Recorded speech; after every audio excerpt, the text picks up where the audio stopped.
মানছি না, মানবো না। বিধায়ক কার্যালয়ে হামলা হলো কেন রাতের অন্ধকারে? পুলিশ প্রশাসন জবাব দাও, জবাব দাও। বিধায়ক কার্যালয়ের কম্পিউটার মেশিন চুরি করে নিয়ে যাওয়া হলো কেন?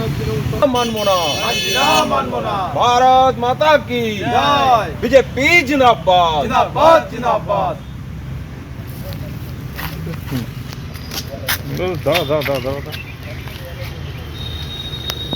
ওইখানে ফ্ল্যাগটা টাঙিয়ে গেছে।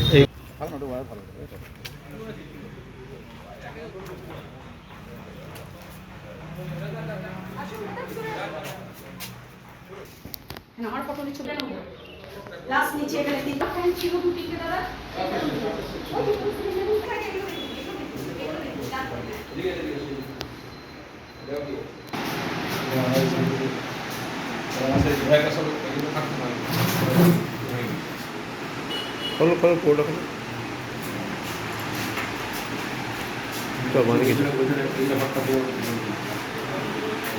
ফাইট লাগার মধ্যে দিয়ে প্রতিদিন যায় সই করে ফাইট চলে গেছে।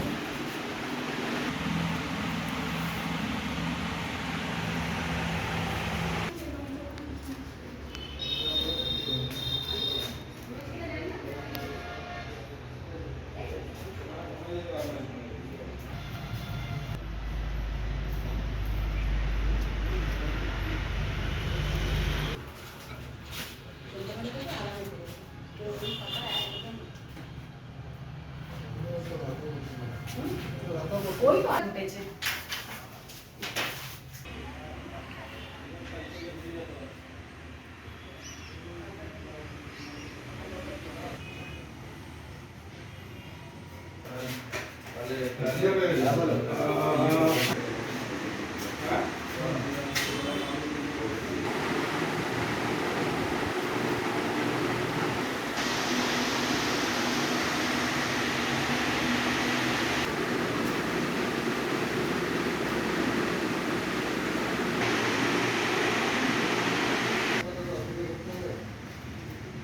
জেলা সভাপতিকে ফোন করছে, জেলা সভাপতি ফোন করছে, ফোন করছে না তো?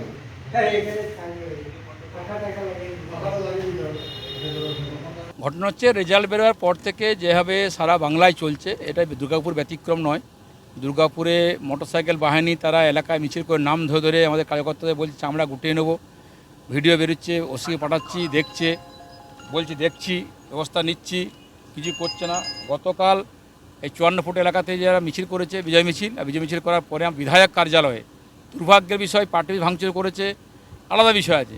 বিধায়ক কার্যালয় যেখানে কম্পিউটার সেট এবং আমাদের laptop, 4 piece fan, table, chair, আরও বিষয় যেটা আমার ইনকাম সার্টিফিকেট, রেসিডেন্স সার্টিফিকেট সই করা থাকে। দুর্গাপুরে যিনি মন্ত্রী আছেন তিনি বাইরে থাকেন, তারও এলাকার মানুষও সকাল থেকে সার্টিফিকেট আসেন, কারণ 2 বছর ভোট হয়নি।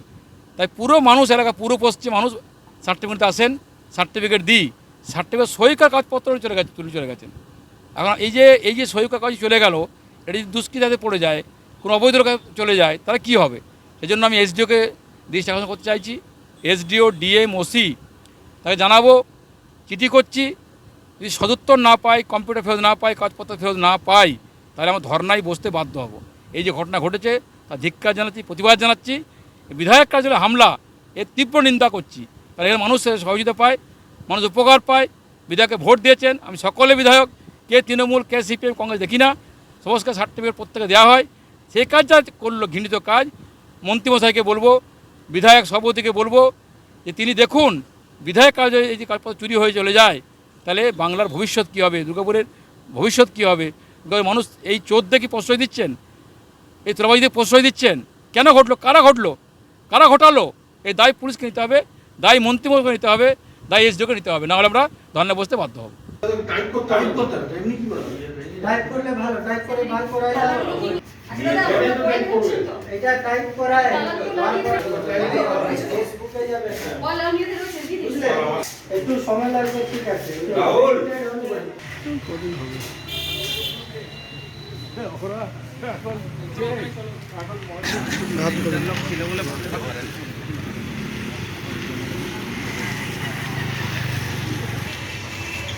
আমাদের টাঙ্গরোড অফিস থেকে হ্যাঁ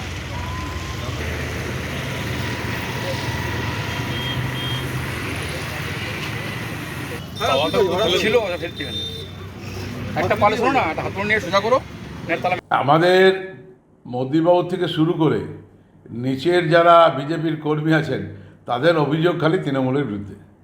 আপনি ভেবে দেখুন, একটা জেতা সিট সুরেন্দ্রবাবু 10 দিন নমিনেশন ফাইল করে তার ব্যাপক ভোটে জিতল, আবার সেইখানেই দুর্গাপুর লোকসভায় হেরে গেল। সেখানকার বিধায়ক আছেন, পশ্চিম দুর্গাপুরের বিধায়ক আছেন, তার তো পুরো দায়িত্ব, কেউ সহযোগিতা করেন, বিরাট গোষ্ঠীদ্বন্দ্ব এদের। আপনারা সিসি ক্যামেরা দিলীপবাবুকে বলুন চেক করবে, যে চেক করার মধ্যে কারা কারা এসেছে, কাদের ছবি পাওয়া যাবে, এবং তাদের অফিস তো তাদের এইসব ব্যবস্থা থাকা উচিত। আমরা তৃণমূল কেন দেখতে যাবো ওদের দিকে? ওরা সব নিজেদের গোষ্ঠীদ্বন্দ্বের শিকার, ওদের গুন্ডা বাইরে থেকে নিয়ে এসেছিল, হয়তো তাদেরকে বলেছিল পয়সাপাতি দেবো, তারা যখন দেখেছে পয়সা হেরে গেছে, পয়সা দেয়নি, পালিয়ে গেছে। যারা বহিরাগত এসেছিল তারা গুটি বাটি থলি ভরে নিয়ে চলে গেছে। মানছি না, মানবো না, বিধায়ক কার্যালয়ে হামলা হলো কেন? রাতের অন্ধকারে পুলিশ প্রশাসন জবাব দাও, জবাব দাও। বিধায়ক কার্যালয়ের কম্পিউটার মেশিন চুরি করে নিয়ে যাওয়া হলো কেন? মানবো না, ভারত মাতা কি বিজেপি জিন্দাবাদ।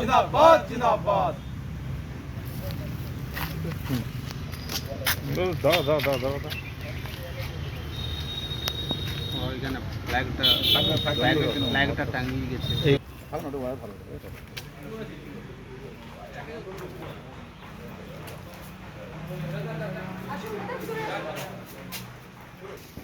আমার কত নিচে কেন লাস্ট নিচে এখানে তিনটা ফ্যান ছিল দুটিকে দাদা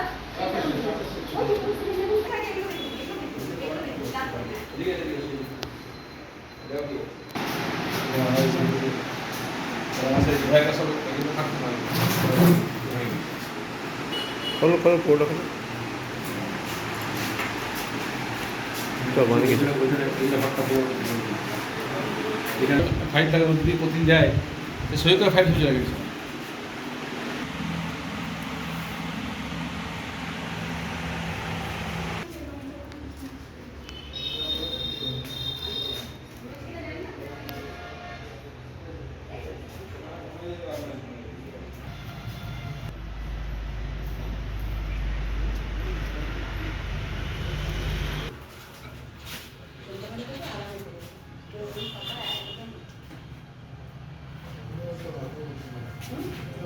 ওই তো উঠেছে